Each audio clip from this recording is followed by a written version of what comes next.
Bradmaster13. Okay, it is right now around 1:30, probably closer to 2 in the morning, and I saw your video, just the last thing I was going to do before I went off the computer. I was going to go to bed because I have to wake up early. I was going to do a response to your video first thing tomorrow morning.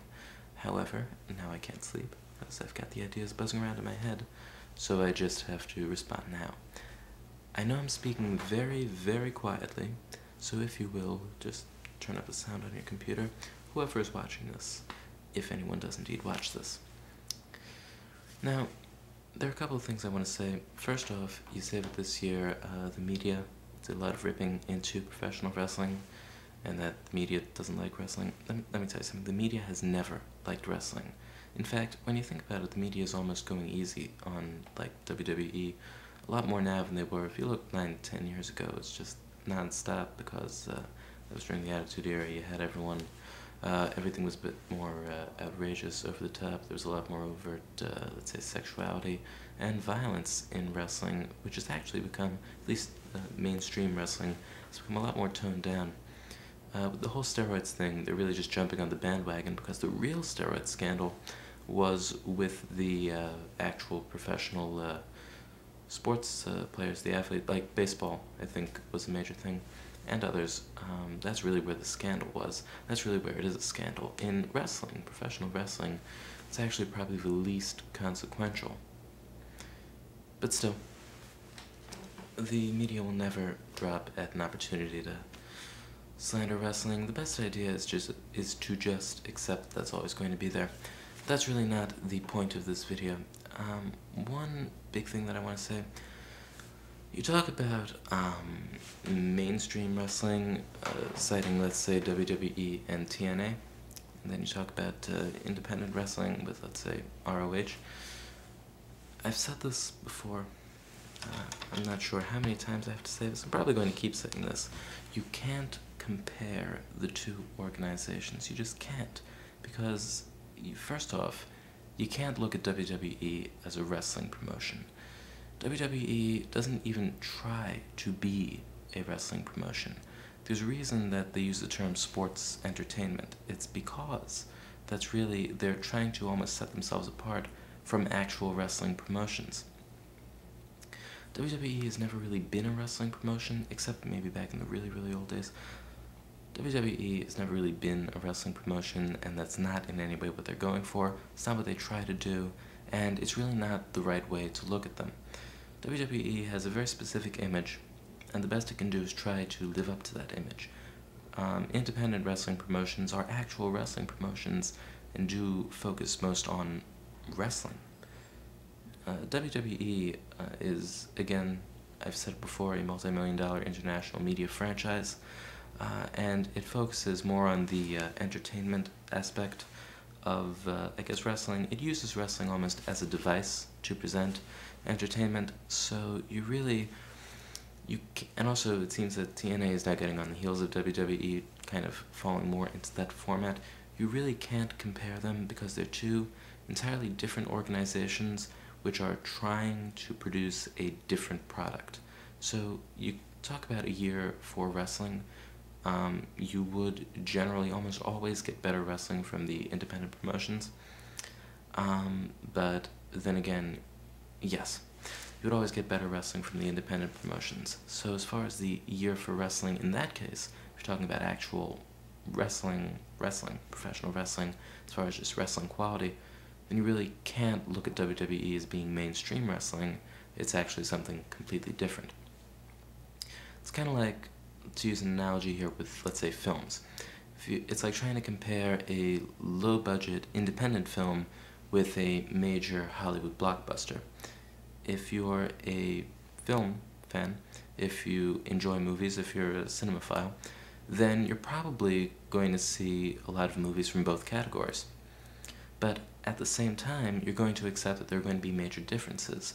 The big Hollywood movie is probably going to have a much larger budget and such, and it's going to have a much wider distribution. A lot more people are going to see it, whereas at the same time, the smaller independent film, while it won't have as big a budget, is probably going to be more artistic, it's probably going to be more innovative, original, and so forth. So you're probably going to see both movies, but you're going to look at them from different perspectives, and you're really not going to try to compare them because it really doesn't work out that way. So again, as far as a year for wrestling, you can't look at WWE, and you really can't look at TNA anymore, because that's not what they are, it's not what they do. As far as a year for, let's say, sports entertainment, because that's really the word that best describes an organization like WWE, I'll agree it was a lackluster year, but here's the thing, you talk about the steroid scandals, Benoit, that was one thing, but really, when you think about it, the main problem that faced WWE this year was injuries. Just, if you look at it, you'll find that well, pretty much, this is something that's been going on for quite a while, but especially this year, it's pretty much screwed up everything. From WrestleMania, you look, Undertaker wins the title, like a month or so down the line, he gets injured, he has to drop the title, Edge comes, takes his place, a month or so from there, Edge gets injured. You look, fast forward a bit, go over to Raw, John Cena, just before a major match at a major pay-per-view, gets injured. Also, rewind a bit, you have Bobby Lashley, moves to Raw, gets injured. Matt Hardy and MVP, in not the culmination, but at a very significant point in a major rivalry that had been developed over a very long period of time, Matt Hardy gets injured. And that was actually a rivalry that, if it had continued as a feud and Matt Hardy hadn't been injured, it's probably going to kick off when he returns. But if it had gone on, it would have been able to really elevate both of them, I think, in just card status and just the opinion of the general viewership. And it's not, this may continue, we're not sure, well, we're not sure, whatever. This sort of thing hopefully won't continue into 2008, but that's really the thing. WWE focuses most on the entertainment aspect of wrestling, or really the entertainment aspect of WWE. One thing that it most involves, that it most relies on, is the entire pre-planned, scripted, structured nature of it, just like any television show. And one thing that you can't foresee, and these things are very well, not necessarily very well, but very carefully and very meticulously planned out over a very long period of time, a very long way in advance. So when you do have injuries which are pretty much completely unforeseeable, then you have the entire way that everything was planned out gets shaken up. You have to go with plan B. When you have to go with plan B 5 times, then it's going to be a B year. But that's just, it's pretty much my take on this. Otherwise, as far as like wrestling goes, like actual wrestling, then you could say it's a good year. Sports entertainment, that aspect is not really doing too well. And as far as TNA, I'm not really sure exactly what they're. Seems almost like they're not sure what they are. I'll admit I don't really watch TNA that much, but from what I can gather, yeah, I'm really not the most qualified person to talk about this. And that's what I'm closing off my video with. Probably a bad idea, but still, I'm trying to remember, as I'm running out of time on my camera, if I have anything left to say on the subject.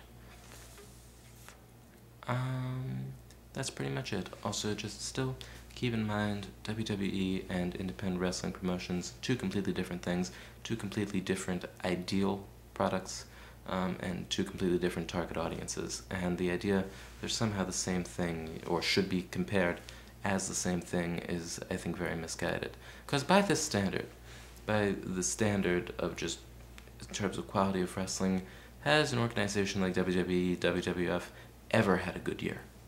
See, that's it. You can only judge something like WWE by what WWE is supposed to be. And that's pretty much all. I really need to get to bed now, and I'll be posting this probably tomorrow morning. So, good day.